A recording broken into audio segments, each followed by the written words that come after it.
Huwag ninyong katakutan ang pumapatay ng katawan ngunit hindi nakapapatay ng kaluluwa, sa halip, ang katakutan ninyo ang nakapapatay ng kaluluwa at katawan sa impyerno. Mateo Kapitulo 10 versikulo 28. Ibig kong sabihin nito, hindi po tayo dapat matakot sa sinumang tao o anuman na pwedeng pumatay sa ating katawang lupa sapagkat ang mga ito ay walang kakayahang maitapon tayo sa apoy ng impyerno. Bagkus, ang dapat nating katakutan ay ang may kakayahang pumatay ng ating katawang lupa at kaluluwa at siya rin may kakayahang magtapon sa atin sa apoy ng impyerno ayon sa ating mga gawa.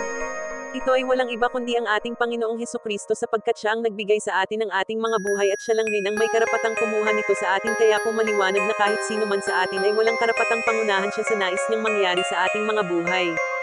Wala rin tayong karapatang kitlin ang sarili nating mga buhay sapagkat siya lamang ang may karapatan para gawin ito, sapagkat kung ating kikitlan ang ating sariling buhay, ito ay walang kapatawaran at tayo ay siguradong itatapon sa paragat-ragatang apoy ng impyerno.